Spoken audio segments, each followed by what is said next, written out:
So, I like to do a little social media digging before I sit down with somebody. And I wanted to share a post, Dorcas, that you wrote. This is actually from your caption. Here's the caption. You said this. It's on Instagram, by the way. You've probably noticed that the world is full of angry people nowadays. There are many reasons to be angry at the same time.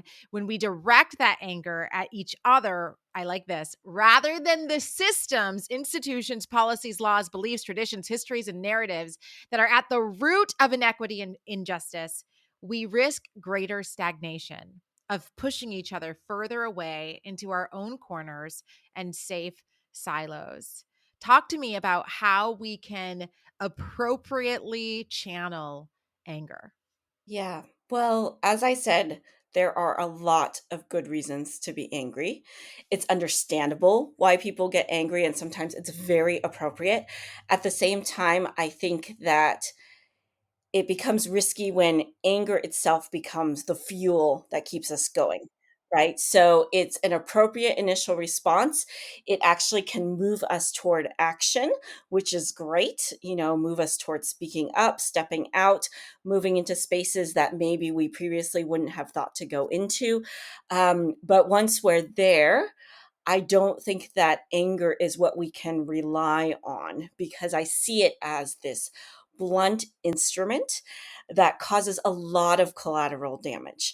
It is very easy to let anger push out love, compassion, empathy, right? Which ultimately is where we want to act out of, what we want to rely on, if we are truly in the work of wanting to change people's minds and change people's actions. Actually, that's a great way to even talk about it because, especially as it relates to social justice, which we're going to talk about in a second, if we are responding to people with anger, how is that a great motivator or persuader in getting people to see what you're trying to get them to say? So that's a great point for you to bring out. Yes, it is a very natural human reaction to want to shut down when somebody approaches you with anger or with words, actions that shame you or belittle you or make you feel like you've done something wrong. It just closes down the conversation. Whereas I think our hope is really to open up the connection, open up the conversation, and create a space where it feels like we can truly dialogue and try to understand one another.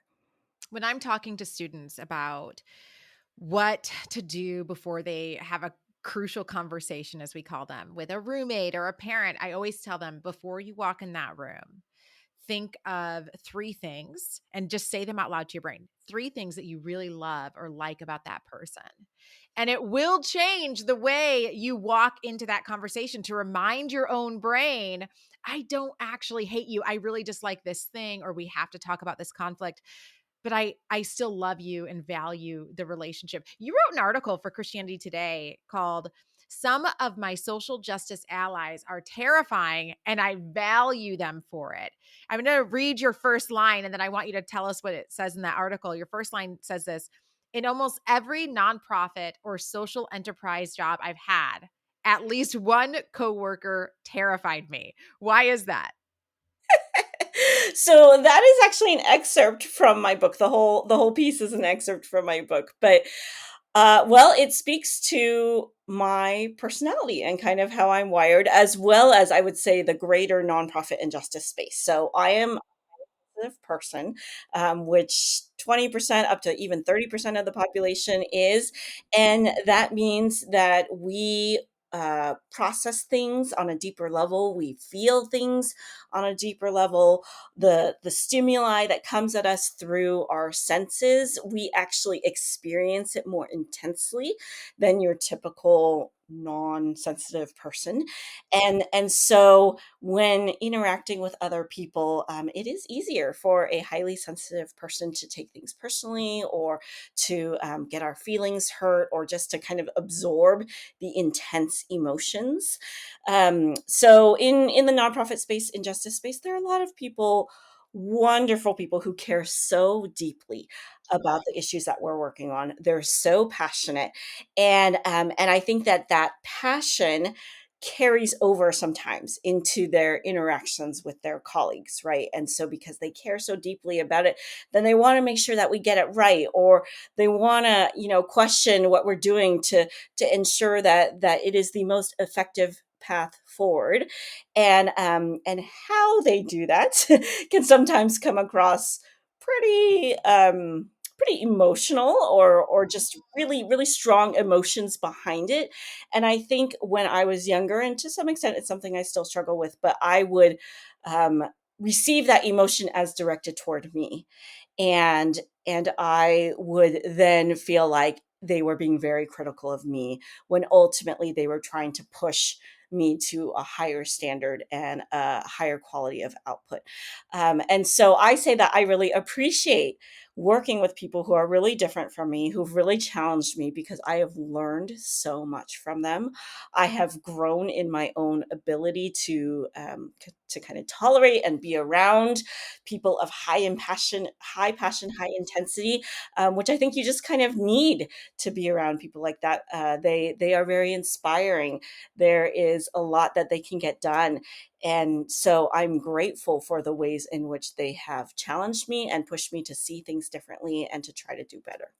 What is some of the strategies that you use personally when you're in some type of conversation? Well, again, we'll call it a crucial conversation like that, where somebody has high emotions. And I can just think of so many people who kind of shut down in the face of that. So what would you say to somebody who's like, "Oh my goodness, that's me. I'm super sensitive." And then I struggle to even hear what somebody's saying because my brain is just like, "Oh my goodness, why are they so aggressive right now?" Yeah, yeah, it can be super overwhelming. In the moment, it's not easy. And I would say, for one thing, just to give yourself a lot of grace, to know that it is perfectly normal, that some people just need longer to process. There are those folks who can come up with their responses right away and know exactly what to say. And then there are plenty of us. So I would throw introverts in that as well. It's not just highly sensitive people who you just need a little bit longer to think. And so I think that it's very appropriate in a personal or professional conversation to say, that's a great point. Can I have some time to think about it and get back to you? If you feel like you don't quite know how to process it in that moment, you don't quite know how to respond, it's okay to ask for a little bit of time.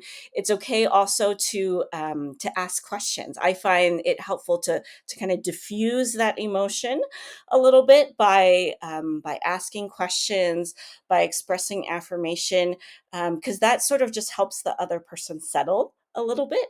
And when people feel like they're being heard, when they're being affirmed, when you're wanting to understand them better, it can take some of that high emotion out of it.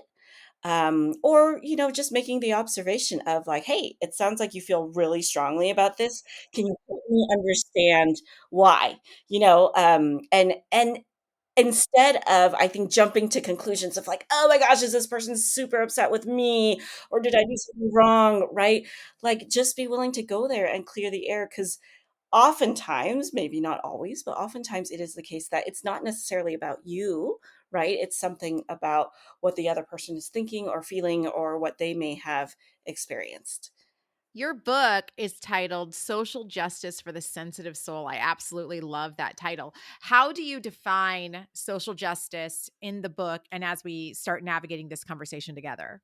Yeah, so social justice is just the objective of wanting to move toward a fairer, more equal society, where people are acknowledged and heard and have opportunities and access and rights equally, regardless of who they are. They're able to live with dignity and safety and health, and the opportunities that they need to thrive.